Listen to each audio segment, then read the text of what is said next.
మనందరి అమరావతిపై ఈరోజు ముఖ్యమంత్రి గారు ప్రవేశపెట్టిన తీర్మానాన్ని బలపరిచే అవకాశం ఇచ్చినందుకు మీకు ధన్యవాదాలు అధ్యక్ష.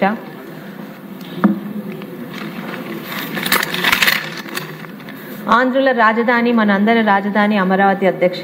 పేరులోనే తెలుగుతనాన్ని, తెలుగువారి ఆత్మగౌరవాన్ని, తెలుగువారి చరిత్రను తెలిపేలా రూపొందుతున్న మన అమరావతి అధ్యక్ష.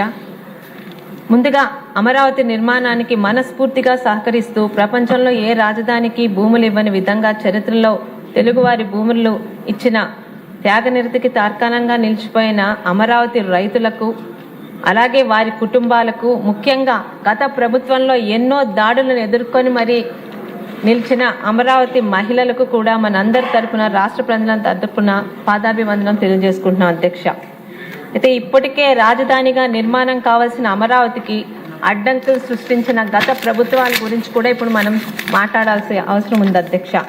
గత పాలకుల అక్రమాలు, అడ్డంకులు ఖచ్చితంగా మనం మాట్లాడాలి అధ్యక్ష. పాలకుడికి ఉండాల్సినది ప్రజలకు ఇచ్చిన మాట మీద నిలబడ్డం అధ్యక్ష. 2014లో రాష్ట్ర విభజన తర్వాత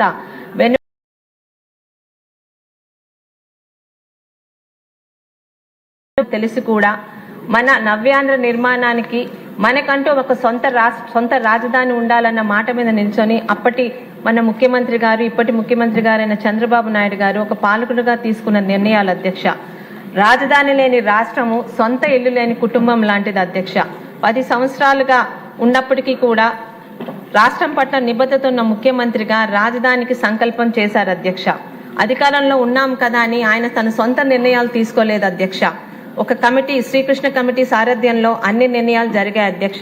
అన్ని నగరాల ప్రజలు, మేధావులతో, కమిటీలతో చర్చలు జరిగాయి అధ్యక్ష. విశాఖపట్నం లాంటి ప్రజలు కూడా, అక్కడున్న మేధావులు కూడా మాకు ఆ రోజు రాజధాని అవసరం లేదని చెప్పారు అధ్యక్ష.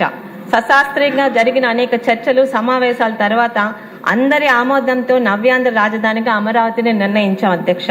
అయితే ఆనాడే అప్పటి ప్రతిపక్ష నాయకుడిగా ఉన్న జగన్ రెడ్డి గారు ఆ సందర్భంగా మాట్లాడిన చిలక పలుకులను ఒకసారి మన ఈ సందర్భంగా రాష్ట్రంలో ప్రజలందరికీ తెలియజేయాల్సిన అవసరం ఉంది అధ్యక్ష. ప్రతిపక్ష నాయకుడిగా సెప్టెంబర్ 4, 2014లో జగన్మోహన్ రెడ్డి గారు మాట్లాడిన మాటలు అధ్యక్ష, విజయవాడలో క్యాపిటల్ సిటీ పెట్టడం గురించి మేము మనస్ఫూర్తిగా ఆహ్వానిస్తున్నాం. కారణం ఏమంటే మన రాష్ట్రం ఇప్పటికే 13 జిల్లాల చిన్న రాష్ట్రం అయిపోయింది. 13 జిల్లాల ఈ చిన్న రాష్ట్రంలో ఒక ప్రాంతానికి మరొక ప్రాంతానికి మధ్య చిచ్చు పెట్టడం ఇష్టం లేక మనస్ఫూర్తిగా ఆహ్వానిస్తున్నాం అధ్యక్ష. మొట్టమొదటి నుండి కూడా ఇదే ఒకటే చెప్తున్నాం, క్యాపిటల్ సిటీ మీరు ఎక్కడ పెట్టినా అలా పెట్టే చోట కనీసం 30,000 ఎకరాలైనా ఉండాలని చెప్పిన మాట ఇది స్వయంగా జగన్మోహన్ రెడ్డి గారు చెప్పిన మాట అధ్యక్ష. ఎందుకని చెప్తున్నానంటే 2014-19 మధ్య అమరావతి అభివృద్ధి మనం కట్టుబడి చేసాం అధ్యక్ష. అన్ని ప్రాంతాల నదుల నుంచి, అలాగే పుణ్య నదుల నుంచి నీరు, మట్టితో సేకరించి రాష్ట్రంలో అన్ని జిల్లాల ప్రజలందరి సహకారంతో ఆనాడే మన ప్రధానమంత్రి నరేంద్ర మోడీ గారు, సీఎం చంద్రబాబు నాయుడు గారు ఉద్దండరాయనపాలెంలో రాజధాని నిర్మాణానికి శ్రీకారం చుట్టారు అధ్యక్ష. శ్రీకారం చుట్టడంతో పాటు ఈ రోజు మనం ఉంటున్న అసెంబ్లీ ప్రాంగణాన్ని కూడా ఎక్కడో హైదరాబాద్ లో కాదు, మన అమరావతి నుండే మరి పరిపాలన చేద్దామని త్వరితగతిలో నెలల్లోనే పూర్తి చేసి సంపూర్ణంగా నవ్యాంధ్ర తాలూకా పరిపాలనని అమరావతి నుంచే మొదలు పెట్టారు అధ్యక్ష. రాజధాని 2019 ఎన్నికల సమయంలో ఈ జగన్మోహన్ రెడ్డి గారు ఆయన అనుచర గణం చేసిన మాటలు కూడా ఇక్కడ మనం ఒకసారి రాష్ట్ర ప్రజలకు గుర్తు చేయాలి అధ్యక్ష. ఎన్నికల్లో గెలవడానికి నేను ఇల్లు ఇక్కడే కట్టుకున్నాను, అమరావతి కట్టుబడి ఉన్నానని చెప్పి ప్రజలకి మాట ఇచ్చి అధికారంలోకి వచ్చిన వెంటనే చేసిన మొట్టమొదటి మోసం అమరావతి మీద మాట వెనక్కి తిప్పడం అధ్యక్ష. ఒక పాలకుడు ఇచ్చిన మాట మొదట అడిగే రాజధానిపై మోసంతో పరిపాలన మొదలుపెట్టిన ఆనాటి అసమర్థ పాలకుడు జగన్మోహన్ రెడ్డి గారు అధ్యక్ష.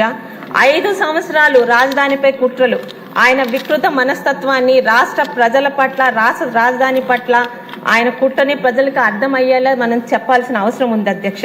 ముఖ్యంగా పాలకుడిగా ఉన్న వ్యక్తికి తన రాజ్యంలో ఉన్న అన్ని ప్రాంతాలు, అన్ని మతాలు, అన్ని కులాల పట్ల సమన్యాయం, సమదృష్టి ఉండాలి అధ్యక్ష. కానీ జగన్ రెడ్డి గారు పాలకుడిగా పనికిరాడని నిరూపించుకున్నారు అధ్యక్ష. 5 సంవత్సరాలు ప్రాంతాల మధ్య, మతాల మధ్య, కులాల మధ్య చిచ్చుతో రాష్ట్ర ప్రగతిని, రాష్ట్ర అభివృద్ధిని, రాష్ట్ర గౌరవాన్ని పాతాళానికి చేర్చారు అధ్యక్ష. ముఖ్యంగా రాజధానిపై ఆయన కుట్రలు కులాల మధ్య చిచ్చుతో మొదలు పెట్టారు అధ్యక్ష. ఒక కులానికి ఆపాదించే కుట్రలతోనే ఆయన తెరలేపారు అధ్యక్ష. ఆంధ్ర రాష్ట్రమే కాదు అధ్యక్ష, అమరావతి రాజధాని కూడా అన్ని కులాల, అన్ని మతాల, అన్ని ప్రాంతాల సమదృష్టితో ముందుకు వెళ్తున్నారు అధ్యక్ష. అమరావతి ఒక కులానికి మాత్రమే చెందిన రాజధాని అన్న ప్రచారం పూర్తిగా అబద్ధం అధ్యక్ష. రాజధాని ప్రాంతంలో ఎస్సీ, బీసీ, మైనార్టీలు కలిపి 70% పైగా ఉన్నారు అధ్యక్ష. 6 ఎస్సీ నియోజకవర్గాల మధ్యలో ప్రజా రాజధాని ఏర్పాటు చేయడం ద్వారా దళితులు అలాగే బలహీన వర్గాల అభివృద్ధికి అమరావతి ఒక బలమైన వేదికగా నిలుస్తుంది అధ్యక్ష. రాజధాని మాస్టర్ ప్లాన్ లో కూడా సామాజికంగా ఆర్థికంగా వెనుకబడిన వర్గాల కోసం ప్రత్యేకంగా నివాసాలు ఏర్పాటు చేసి రాజధాని నడిబొడ్డునే పేదలు కూడా గౌరవంగా జీవించాలన్న ప్రణాళికతో ముందుకు వెళ్లాం అధ్యక్ష. మంగళగిరి మున్సిపాలిటీలో అత్యధిక శాతం బీసీలు ఉన్నారు అధ్యక్ష. అలాగే అమరావతి 6 ఎస్సీ నియోజకవర్గాల మధ్య ఉంది అధ్యక్ష.